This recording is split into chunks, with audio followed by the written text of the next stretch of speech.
Yeah, it really helps because you're right. She's like a plug and play.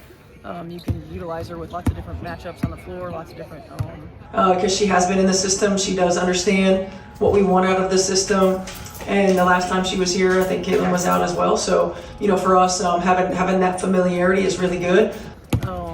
Who it looks like can play well together on paper doesn't always manifest itself when it comes to the analytics and the numbers. And so it takes a sample size.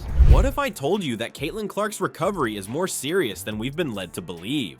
Fans were told she was day-to-day, but now it looks like her absence could stretch much longer. Why is Coach White being so cryptic about her return timeline? And how has this changed the Fever's strategy without her? Let's break down the real story behind her groin injury. When Caitlin Clark missed her first game, fans weren't too worried. The team said she was day-to-day, reassuring everyone it was just a minor setback. For someone as tough and explosive as Clark, a quick return seemed inevitable. But now, weeks later, she hasn't stepped back on the court, and Coach Stephanie White's updates are beginning to paint a very different picture, one that has fans concerned things might be worse than they thought.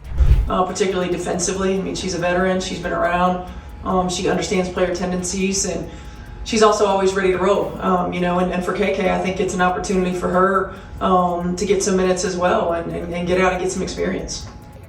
It takes a sample size. So, the hope is you get Dee back and, you get C back at some point and overload them, so to speak, from a mental standpoint, highlight high-level stuff, get some shots up.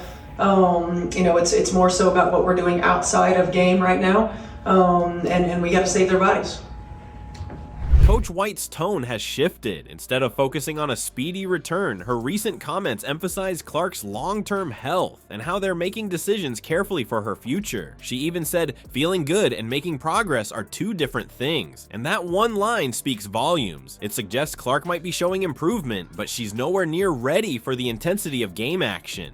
Groin injuries are notoriously tricky because even if you feel fine walking around or even jogging, the sudden cuts and sprints needed during a game can easily set you back to square one. Just look at other athletes who've dealt with similar injuries. Kevin Durant, remember when he rushed to return and re-injured himself almost immediately? Or Derrick Rose, who faced setback after setback early in his career. The risks of re-injury are real, and once that vicious cycle starts, it's hard to stop it. While still maintaining the physicality of being able to defend bigger, stronger offensive players. So we won't get the same looks. How much of that is experimenting, practice feel? How do you get a feel for how to actually best use versatility on a game-to-game basis? Well, we had ideas about. Yeah, I think her and KK. I think both of them will be able to get good opportunities right now, being able to come in and make an impact. I thought Breezy did a really good job for us on the road. It's no wonder the Fever is being so cautious. They've seen what happens when teams prioritize short-term gain and ignore the bigger picture. But fans feel like this is another instance of frustrating communication from the team. Some are even comparing it to the Dewana Bonner situation, where updates were vague and left everyone guessing about her condition. People just want transparency, especially when it's someone as important as Caitlin Clark. So what's next? If the team keeps prioritizing her career longevity, could it mean sitting out even longer? There's a real chance she might not even be ready for the All-Star game. That would be a huge blow to her fans, but the Fever seems committed to making sure she doesn't risk further injury. They're playing the long game here, so let's see how that choice impacts the team on the court. Without Caitlin Clark, the Fever's performance has been a roller coaster. Their 2-4 record since her injury says a lot about the inconsistency they're facing. Teammates and rotations on the floor.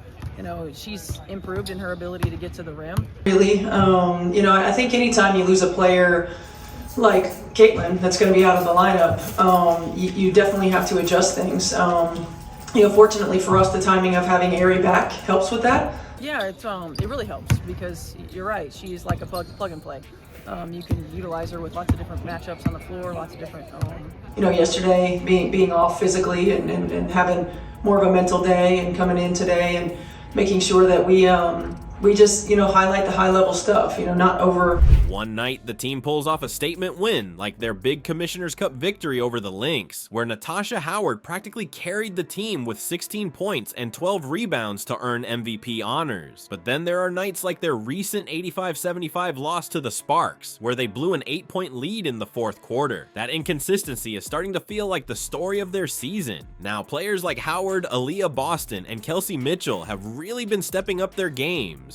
Boston continues to grow into a dominant force in the paint, and Mitchell has been solid at finding her rhythm as a scorer. But here's the reality. Clark is irreplaceable. Her combination of scoring, playmaking, and leadership fuels the team in ways that no one else can replicate. Howard's numbers in the Commissioner's Cup were great, but there's no denying the energy and excitement Clark injects into every game she plays. Fans aren't just noticing her absence in points, they're feeling it in the experience itself. I think it's just something innate about her. I mean, her ability to stretch the floor, you know, what she brings to the table as a pick and pop threat that we have with Didi on the floor, but putting together rotations that can give us different kind of looks while still.